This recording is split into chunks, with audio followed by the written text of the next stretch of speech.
So about last March, up until I had a shared account with my father at Chase, and everything that was remote with my phone, it was functional.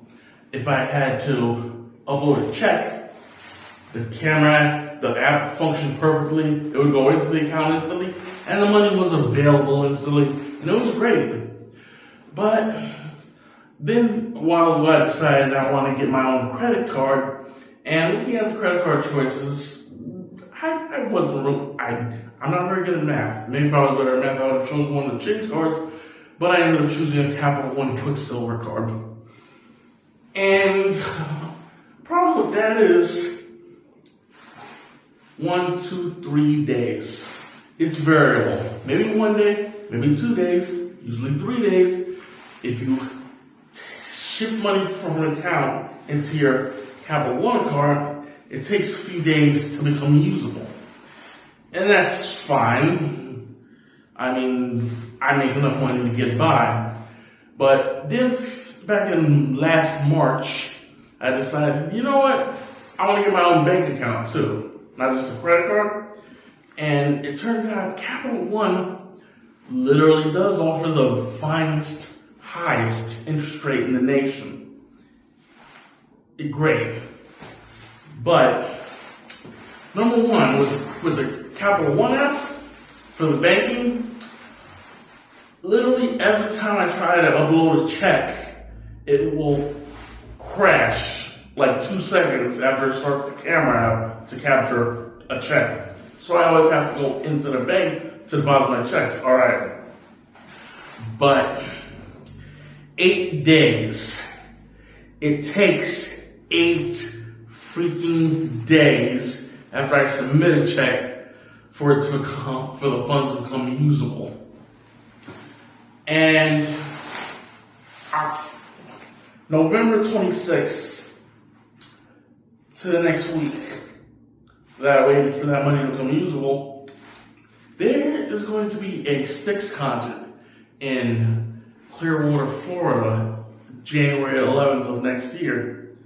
And on the day I gave that check into my bank, there are about 7 or 8 VIP tickets available to just buy. But then the following week that it took for the funds to become usable, plus the additional 2 days it took for the transfer to the Quicksilver card, there were only 2 seats left. They were together, and Ruth Eckert Hall told me, no, we're not willing to break up those seats. You cannot purchase it individually. Would you like to buy both seats? I'm just me. I wanted to get 1 ticket. So, I'm telling you, this is a story of how Capital One screwed me out of a VIP concert experience for my first time seeing Styx. Now, that might seem petty, but it's an example of a customer, me, not getting what I paid for. Now let's take it to a more humane level. What if something happens in your life that you need money now? An accident, a fall, not just you or maybe a loved one, maybe a friend. Imagine you have to wait 8 days plus another 3 days to give the bank your money for them to allow you to use it. So every time Jennifer Garner asks me, Capital One, what's in your wallet? I'm going to tell her the truth. Trash. Complete and utter trash that leaves you functionally broke. And I just got one question. One little question. One tiny question. One little tiny hypothetical question. One little tiny hypothetical rhetorical question. Richard Fairbanks, CEO. Hi.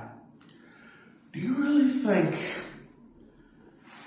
maybe was Luigi Mangione a one-off or the beginning of something?